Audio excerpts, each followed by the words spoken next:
这个故事是关于男主角剑奇，他因为一个偶然的机会，获得了穿梭时空、改变未来的能力。他想要逃离和女主角小玲那段糟糕的婚姻生活。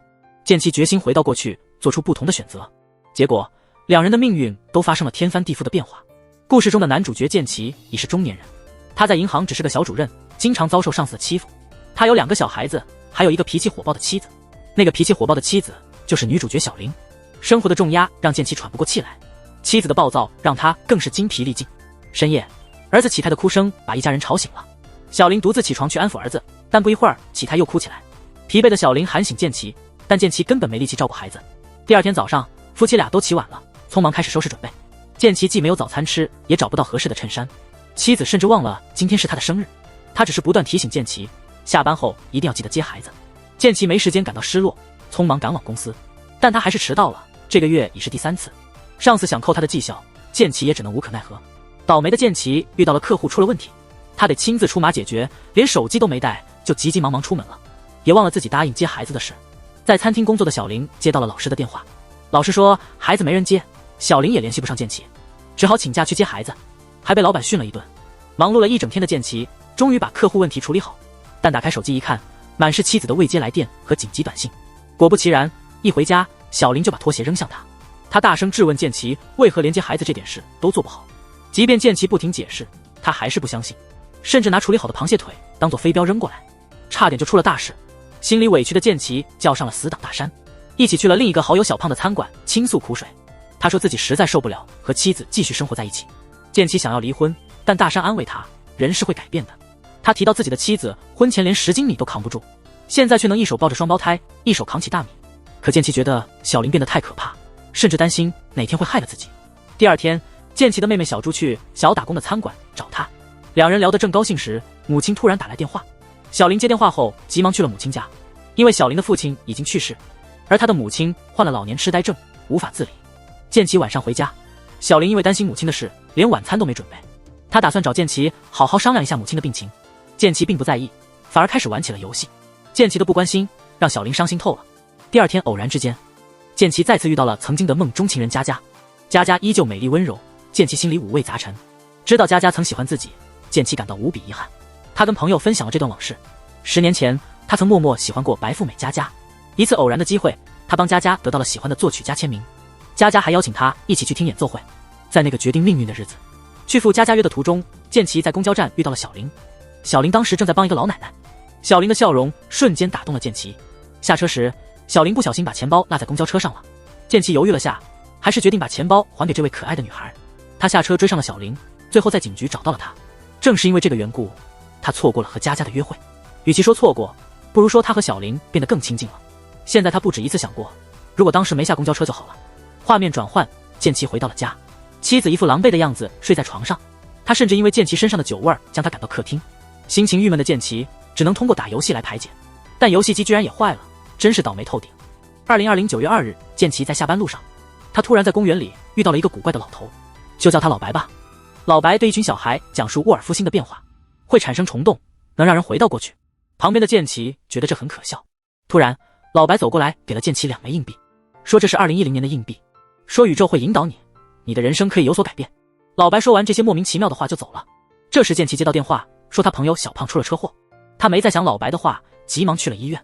离开医院后，剑奇在一块写着人生可以改变，迎接新开始的牌子前转弯，然后他遇到了一个奇特的收费站。他把老白给的硬币当零钱投进去，结果车速突然加快，发生了意外，一道光闪过剑奇就消失了。当他再次醒来，已经回到了2010年，正是他可以改变命运的那一天。剑奇不确定这是梦还是现实。当他听说好友小胖要去考摩托车驾照，想到昨天小胖的车祸，他下意识地阻止了小胖。然后他去了大学，开始了新的一天。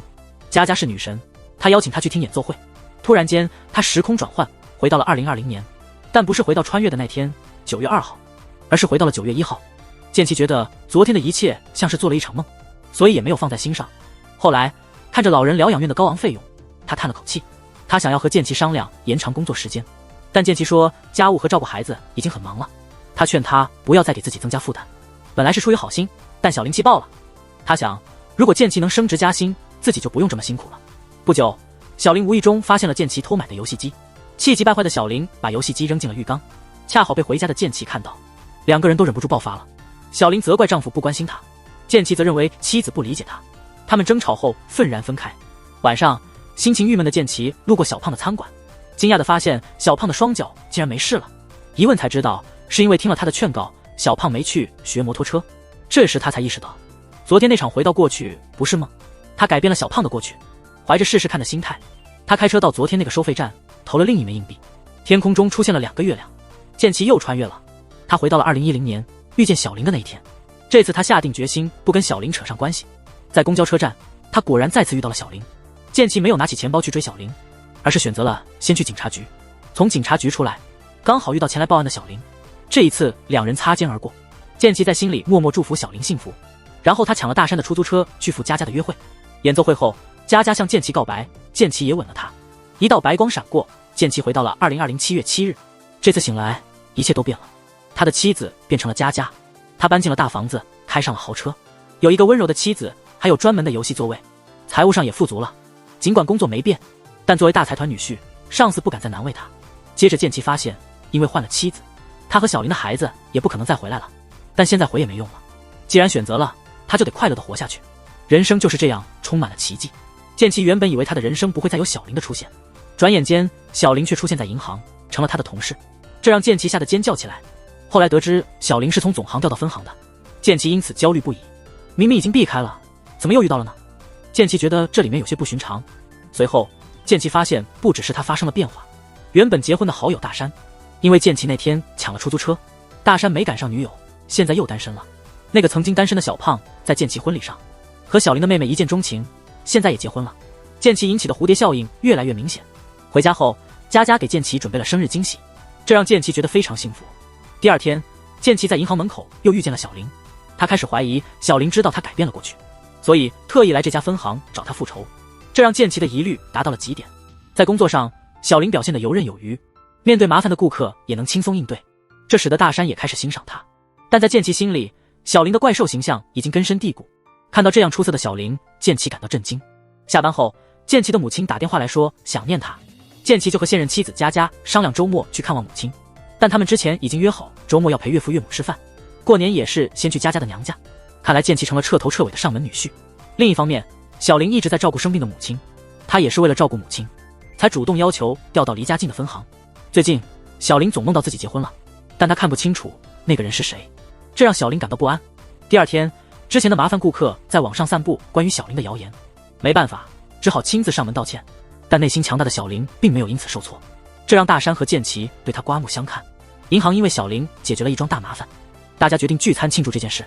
聚餐时，小林和大家愉快地交谈，剑琪的心情复杂难以名状。他回忆起小林曾经总是笑脸盈盈地纠缠着自己，但想到婚后的他，剑琪突然对小林的真实面目感到迷惑不解。聚餐后，喝得微醺的剑琪和小林是最后离开的。过马路时，小林一不小心，一辆摩托车猛地驶来，剑琪大声喊了出来，随即冲过去紧紧抱住了小林。对于剑琪的举动，小林感到非常吃惊。让我们回到上一回，剑琪在摩托车下救出了小林，小林也因为他的小林一喊而感到震惊，那喊声仿佛来自他梦中出现的那个男人。但小林仔细思考后，又觉得可能是自己多想了。一旁的剑琪仍旧怀疑小林知晓自己过去所做之事，他直接询问小林调到这个分行的真实原因。小林解释说，这是为了照顾他生病的母亲。听到这里，剑琪终于松了一口气，看来两人的重逢纯属偶然。第二天，剑琪决定要像对待普通同事那样与小林相处，而此时，剑琪的妻子佳佳正忙于大学里的大提琴教职工作。面对温柔美丽的佳佳，剑琪心中默念，他的命中注定伴侣无疑是佳佳。银行里的同事们开了一场防范汇款诈骗的会议。会议结束后，大山捡到了小林的名牌，他趁机邀请小林一起外出用餐，但小林考虑到家中有病的母亲，便婉拒了，只说下次有机会再去。下班时，剑琪再次遇到了骑自行车不慎受伤的小林，剑琪无法放着以前的爱人不管，决定下车帮忙。小林借机向剑琪请教如何解决汇款诈骗的问题，还调皮地说要以捏鼻子为暗号，提醒剑琪自己遇到了诈骗。但剑琪并不在意，只想快点送小林到家后离开。在回家的路上，剑琪对多次偶遇小林感到不寻常。正巧，那个神秘的老人老白又从他面前经过，剑琪立刻下车跟了上去。老白告诉他，不管怎样改变自己的人生，那些与他有牵连的人注定不会改变，他们注定会相互吸引，在彼此的生活中出现。剑琪对这种无法解释的吸引力感到苦恼。次日，剑琪开车送佳佳上班，佳佳无意中在副驾驶座旁发现了小林遗落的名牌，剑崎急忙解释，只是顺路送了小林一程。为了防止不必要的误会，剑崎悄悄地将名牌还给了小林。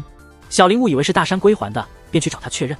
大山趁机再次邀请小林出去，这一次小林没有拒绝，两人聊得十分开心。听在耳边，剑崎的心里就像是醋坛子打翻了一样。学校里，佳佳正教学生弹奏大提琴，一位学生无意中提到了佳佳的一位女同学，她在国际大提琴比赛中赢得了大奖，听闻曾不如自己的人获得了比自己更大的成就，佳佳心中难免有些不快。小林一直在想着梦里那个男人的身影，想得出神，差点和剑崎的妹妹小主撞个满怀。他们俩一拍即合，很快就成了无话不谈的朋友。同时，剑崎和大山在小胖的餐馆中闲聊，春心萌动的大山说自己看上了小林，剑崎听着心里不太高兴。周末到了，剑崎和佳佳回娘家吃饭，岳父询问剑崎的工作进展。岳父家业庞大，相比之下，剑崎的事业似乎微不足道。小林这时正在和大山共进晚餐，他们边吃边聊，乐此不疲。第二天，他们来到了银行，大山向剑崎讲述了他和小林的约会，并提到小林一直希望能经济独立。剑崎听后怔了一下，他记起小林也曾努力找工作，那时他曾说如果找不到就和他结婚。现在想来，他似乎剥夺了小林独立的机会。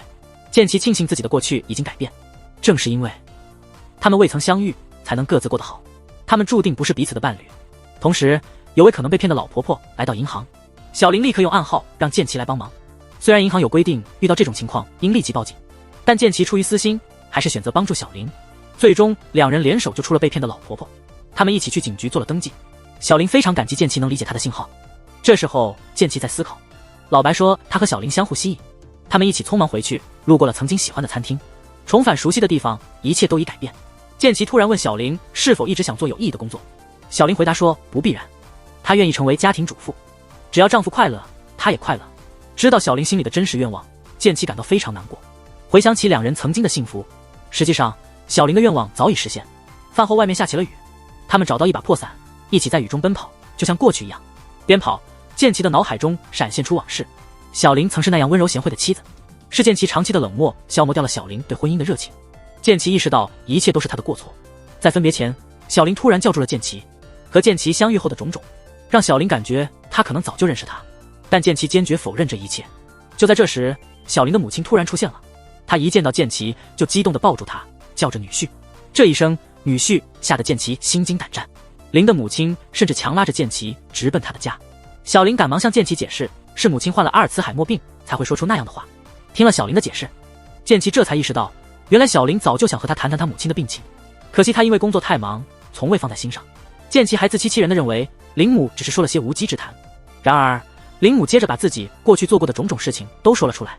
剑崎这才惊觉，看似痴呆的林母其实对过去记忆犹新。这突如其来的发现让剑崎非常慌张。第二天，小林承诺要帮两位同事顶班，所以留在了银行。而准时下班的剑崎接到了他妹妹小芷的电话，剑崎的母亲特意为他准备了稻荷寿司。剑崎回忆起小林曾提过他最喜欢他妈妈做的稻荷寿司，心血来潮，剑崎决定把寿司带给正在加班的小林。但当他匆忙到公司时，发现大山已经提前一步带了食物给小林。小林高兴地夸奖大山是个细心的好上司，可大山的真意并不在食物上，他直截了当地向小林告白，说：小妹，我真的很喜欢你，我们试着交往吧。角落里默默无言的剑崎也感到了一阵紧张，突然之间，两人只能尴尬地笑了笑。不过小林并没有立刻拒绝大山的告白，他说要考虑一段时间。就在这时，剑崎的手机响了，两人发现了剑崎的存在，但剑崎装作是回来拿东西，随便糊弄过去了。私心满满的剑崎对大山想和小林在一起的事表现出了强烈的反对，甚至列举了一大堆理由来说明两人不适合。尽管如此，他的劝说并未奏效。第二天，由于母亲生病的原因，小林迟到了，还好大山及时帮忙解决了困难。这时候，领导宣布周末将组织员工进行培训，剑崎因为和岳父有个约无法参加，大山主动接过了这个与小林增进感情的机会。晚上，在小胖的餐馆里，小主向剑崎提起，他想把一个新交的朋友介绍给大山。剑崎对此欣然同意。然而就在谈论间，大山恰巧带着小林来到了餐馆，众人这才明白，小主口中的新朋友原来就是小林。大家对这意外的巧合都感到惊喜交集，唯独剑崎心里不是滋味。小林离开之后，大山和小胖开始策划如何在周末赢得小林的心。一边的剑崎只觉心中五味杂陈，因为这事儿，周末见岳父时，剑崎也是心神不宁。佳佳在吃饭时跟爸妈说她想去学习大提琴，但他妈觉得学大提琴没什么用，他爸则宠溺地说学学也行。毕竟佳佳就这么个爱好。佳佳一想到自己为了婚姻牺牲梦想，再听父母那样说，她感觉就像心上中了两箭。小在进修时接到了妈妈的电话，路过的大山无意中听到了些许内容，他趁机再邀小林出去吃饭。建奇在家里发呆打游戏，佳佳也很迷茫，但建奇完全没察觉。看着发呆的老公，佳佳气得拔了游戏机的电，建奇这才吓一跳。他没想到平时温柔的佳佳会有这样的举动。大山在打听小的过去，听了小的经历，大山对他印象更深了。正当他想更进一步时，建奇突然闯了进来，结果三人一起去了酒吧。大山继续聊小林，问他喜欢什么电影。建奇心想肯定是爱情片，却被小林的回答打了脸。小林说他喜欢动作片，只有想哭时才看爱情片，这样可以保持他的尊严。建奇对这话震惊了，他想起自己错过父亲法事的事，那次自己放了父亲的鸽子，小林一个人在家看爱情片哭得很厉害。他以前以为是电影的原因，现在想来可能是小林真的很难过。他曾责怪小林不体谅自己，实际上是自己没顾及到他的感受。建奇心里充满了愧疚。趁大山不在，小林喝醉睡着时，他对小林说了声对不起，小心翼翼地摸了摸小林的头。没想到小林突然醒了，建奇只好编了个理由，然后心虚地走了。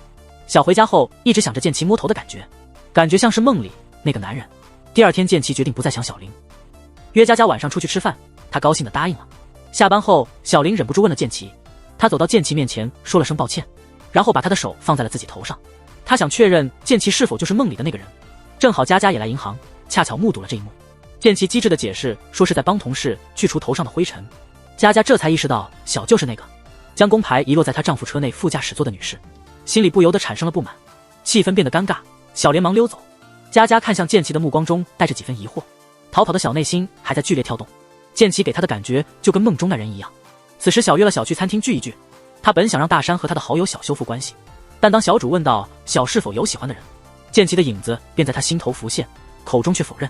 另一边，佳佳对小的事情仍旧感到不安，她试探性地问建奇，建奇也完美应对了妻子的考验。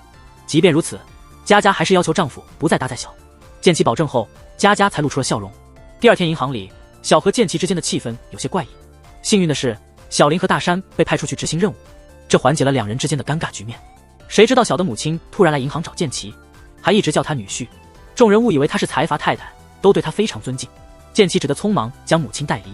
同时小还在和大山一起工作，他接到了护工的电话，说他母亲走失了。这消息让他吓了一跳，好在大山体贴地接下了所有工作。小立马赶回家找人，小林急得像热锅上的蚂蚁，建奇却悠然自得地带着前岳母去吃冰淇淋。失智的母亲仍然将建奇当成自己的女婿，还叮嘱他要好好和女儿相处。听母亲这么说，建奇感到内疚。小林找到他们的时候，建奇才知道母亲是私自溜出来的。两人把岳母送回家，小开玩笑说母亲那么喜欢他，说不定上辈子建奇真是他的女婿。听到这话，建奇露出了难堪的表情。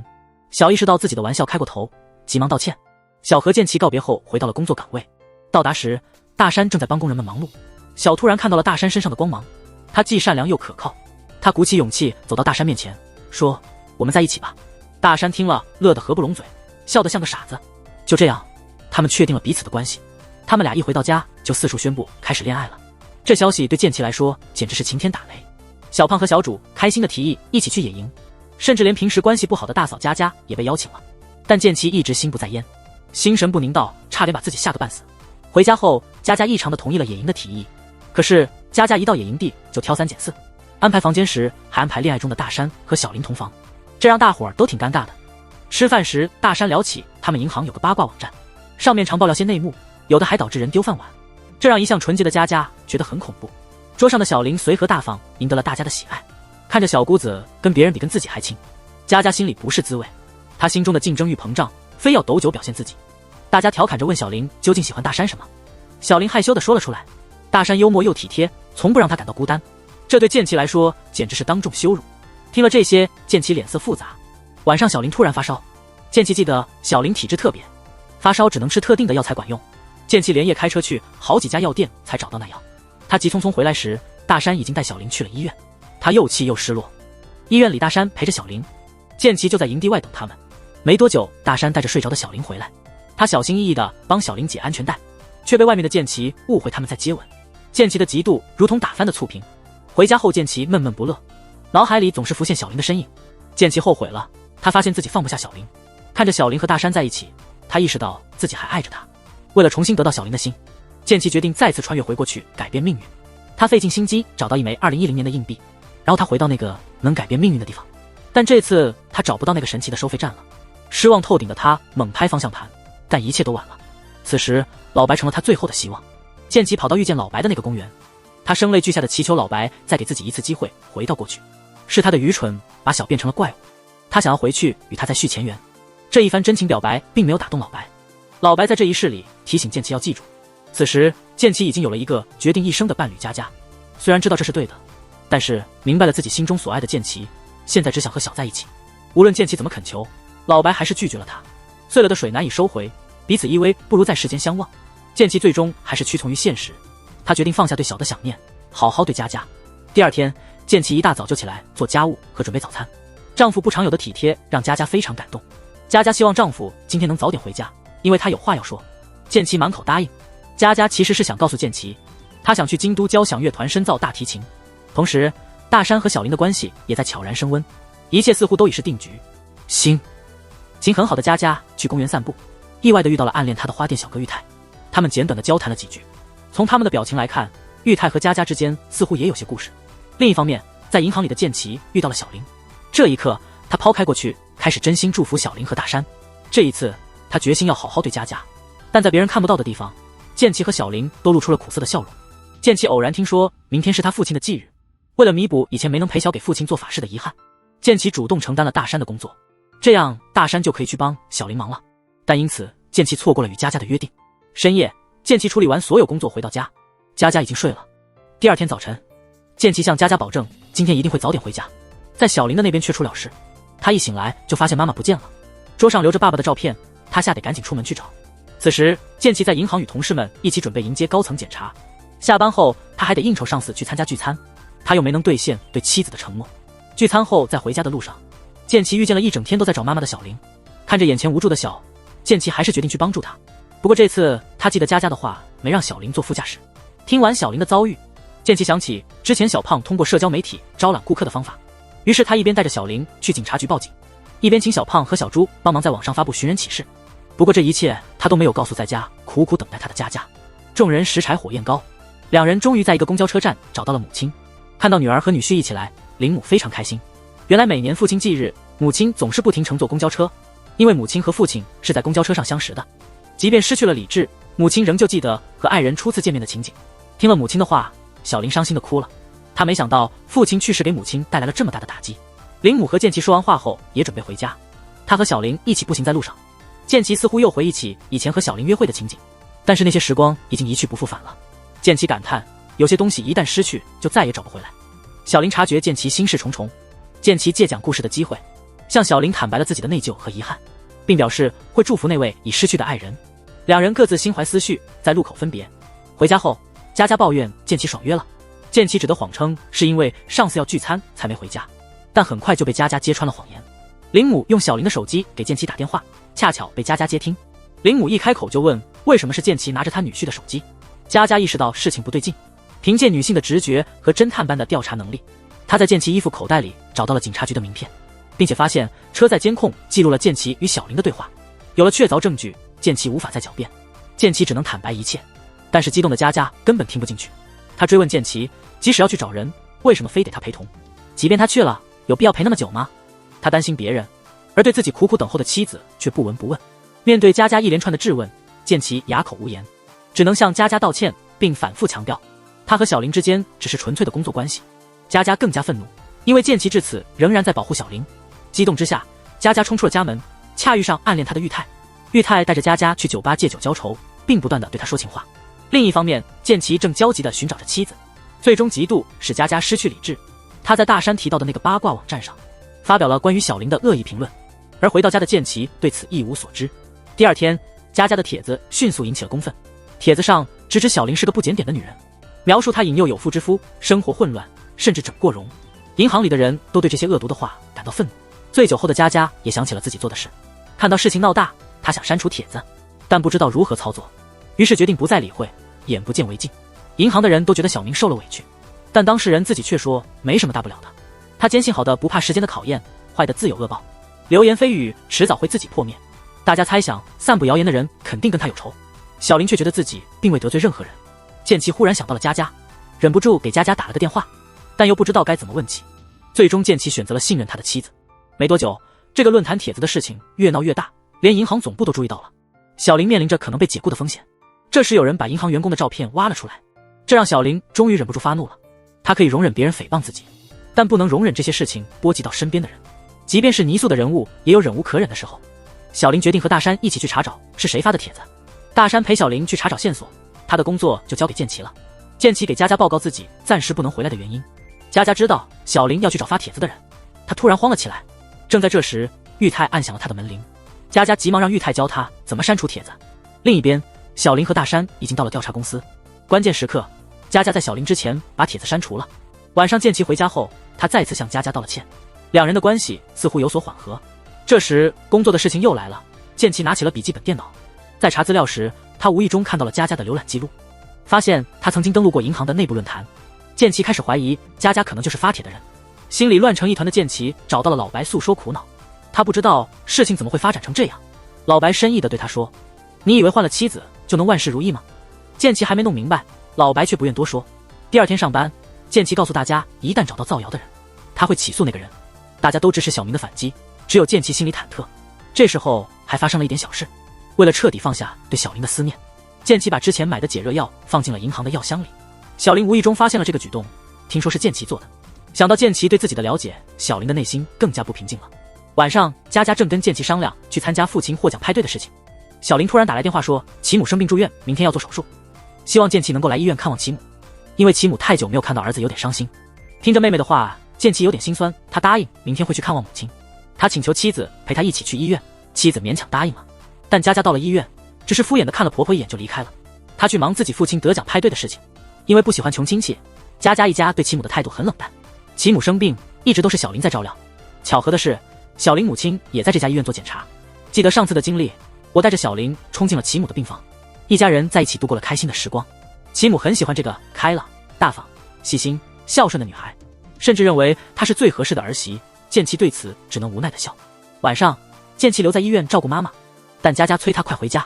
剑崎想让妈妈回家住一天，以尽孝心，却被妻子冷酷拒绝，这让剑崎感到非常疲惫。小林走了过来，他忍不住问了剑崎关于药品的事，剑崎又撒了谎。就在小林要离开时，他接到了调查公司的电话，得知是佳佳散布谣言，他感到非常震惊。为了不让剑崎难做，他选择独自承受这份委屈。他说不认识散布谣言的人。这时，剑崎从小林的眼神中看出了真相，他向小林表示了歉意和感谢，而小林失落地离开了。第二天，小孩病了，没法来接其母。剑崎担心刚做完手术的母亲，决定亲自送他回家，但佳佳强烈反对，因为今天是他父亲的重要日子，不许他迟到。挂电话后，剑崎满脸失落。为了送母亲回家，剑崎最终错过了派对。回到家，佳佳大发雷霆，剑崎也生气了。他怒斥妻子只考虑自己，不顾别人的感受，甚至还责怪佳佳为了自己快乐，竟然害了小林。佳佳感到很委屈，觉得丈夫变了，以前的他明明什么都听他的。剑崎讽刺地说，因为他是女神的仆人。这句话让佳佳受到了很大的打击，原来丈夫一直把自己当作仆人。两人不欢而散，佳佳气愤地离开了。剑崎也意识到自己说错了话，但佳佳已经不愿意理他了。第二天，公司里小和大山的秘密恋情被揭露，成了大家的谈资。剑崎像平常一样去上班，但同事们都用奇怪的眼光看着他。原来早上有人把剑崎的行李送到了银行，看起来剑崎被妻子赶出了家。晚上，剑崎带着行李去了小胖的餐厅，他没想到妻子会这样做。这时大山和小林也来了，干脆劝哥哥离婚。他早就觉得两人这种畸形的关系迟早会完蛋。众人对这件事的看法不一。小林的敏感地察觉到哥哥的眼神有些异常。剑崎最后搬进了大山家。小林虽然想关心剑崎，却又不敢靠近。晚上，佳佳打电话来，她内心希望丈夫能回家，但又害怕丈夫是在勉强自己。结果他们的谈话再次破脸。第二天，剑崎带着心事重重地去了银行。小忍不住去关心他，他以为是自己造成了两人的争吵。尽管剑崎说不是他的错，但他心里还是感到不安。没过多久，佳佳的父亲突然打电话来找剑崎。剑崎在想，不知道佳佳的父亲是不是要来问责，但事实上家父是给剑崎介绍了一个重要客户，得知是集团老总推荐的客户，分行长二话没说就同意贷款，但剑崎还是想要按流程来审查，这却被急于求成的分行长拒绝了。下班后，大山送小回家，他忍不住想和小更亲近些，他的心里却全是剑崎。他知道这样做不道德，但就是控制不住自己。回家后，母亲画了很多画，桌子上都是，画的全是剑奇和小一家4口其乐融融的场景，这让小感到更加痛苦。他告诉母亲不要再画了，这一切都不是真的，但母亲却说这都是命中注定的。另一方面，剑奇的事情让佳佳很痛苦，小奶狗玉泰趁机接近佳佳。相比直男剑奇，玉泰更懂得浪漫，也更了解佳佳内心的需求。面对这样真诚的追求，佳佳显得有些抵挡不住。果然，第二天佳佳内心混乱，她弹琴直到天亮。晚上，剑奇被佳佳叫回家，等着他的却是一份离婚协议书。剑奇惊慌失措，佳佳问了剑奇一句：“你爱我吗？”剑奇一时语塞。佳佳嘲笑剑奇只看重表面的光鲜亮丽，而从未深入了解过他的真实心境。因此，这次佳佳决心和剑奇离婚。回到大山家后，剑奇开始借酒消愁，最终含泪签下了离婚协议书。他意识到，无论对小还是佳佳，他都犯了同样的错误。在婚姻中，他从未真正关心过妻子，即使他改变了过去，还是走上了老路。隔天，银行举行了马拉松比赛，宿醉加上一宿没睡觉的剑奇状态十分不好。小林从大山那里得知了剑奇离婚的消息，心中有些震惊。之后，小林和大山本来齐头并进，但作为分行的种子选手，大山在行长的要求下渐渐跑远了。突然，小林听到有人说后面有选手晕过去了，一阵心乱如麻。我慌忙跑了回去，幸好并非最糟糕的情况。看到剑奇安然无恙地站在眼前，小林情不自禁地泪流满面。两人找了个地方坐下，暂时放下了道德的枷锁。刚刚才体会到差一点就失去剑奇的痛苦，终于鼓起勇气向剑奇表白心意。剑奇面对曾深爱的小林，却下定决心拒绝了。小林却因为太过主动，直接吻了上去。为了改变未来，剑奇再一次回到了过去。醒来时，剑奇发现自己已经回到了年，回到了那个决定自己命运的重要日子。就像以前一样，妹妹一大早来找他，小胖想学骑摩托，但这次剑奇决定今天不去任何地方，就待在宿舍。这样一来，就直接阻止了自己的2段缘分在一开始时就结束了，这样大家都能获得幸福。他告诉小胖绝对不能去学骑摩托，还顺便给小胖和小错了个对，说了一句你们俩真挺般配。之后他就头也不抬地睡过去了。学校里，佳佳本来是在等着给剑奇演奏会的票，谁知道他没等到剑奇，反而遇到了小胖。小胖羞涩地请求加入音乐社，佳佳高兴地答应了。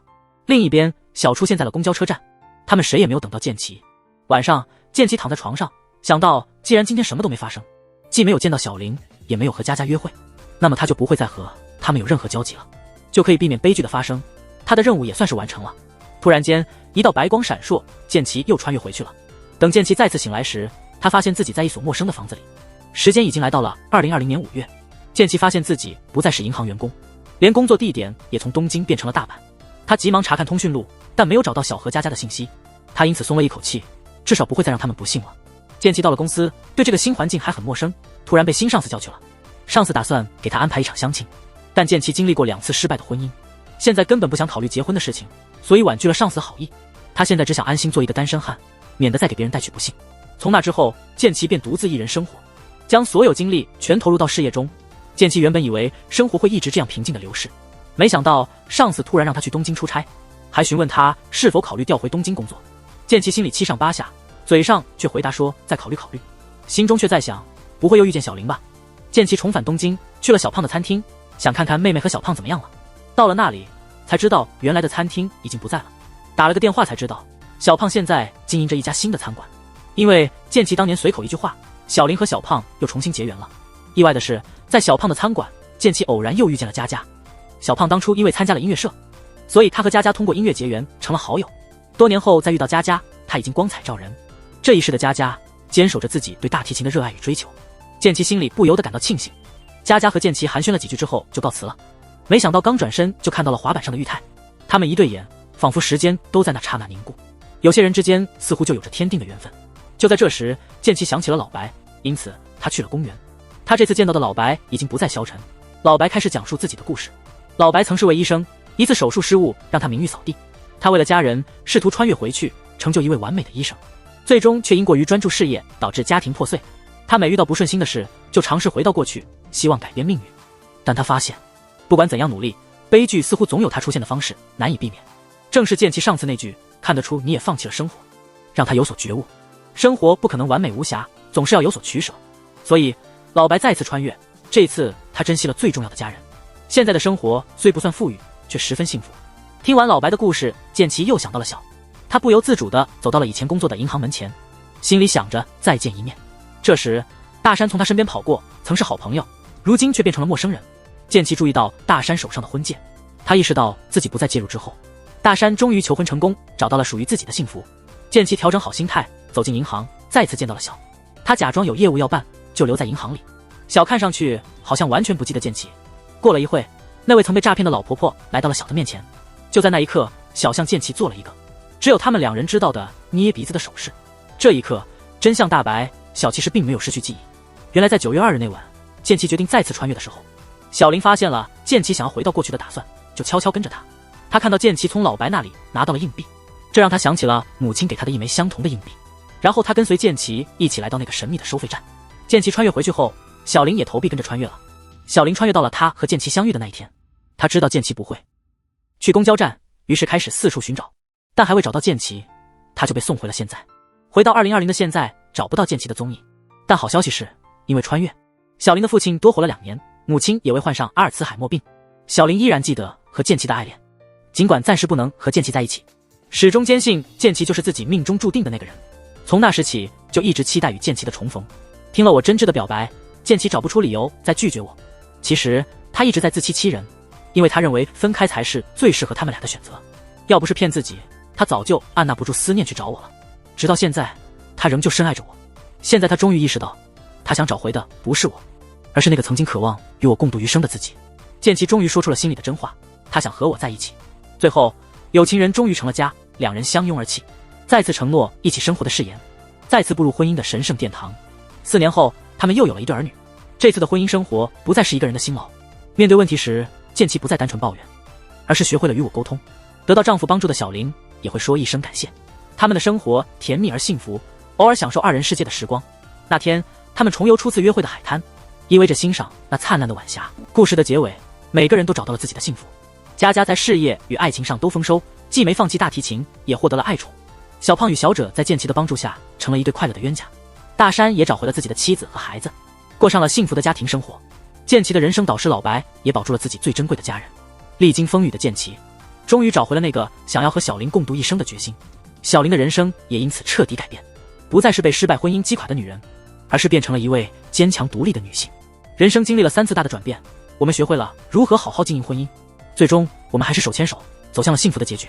人生就是不断的选择，无数选择推动着人生向前。从选择伴侣到决定早上几点起床，你永远不会知道哪个选择会改变你的人生。但人生不能像电视剧一样重来，你找不到那样一个能让你重启人生的神奇收费站，只需投入1枚硬币就能重来。过去的选择已经无法更改，你能做的只是专注现在，珍惜眼前人和事，做好每一个人生的选择，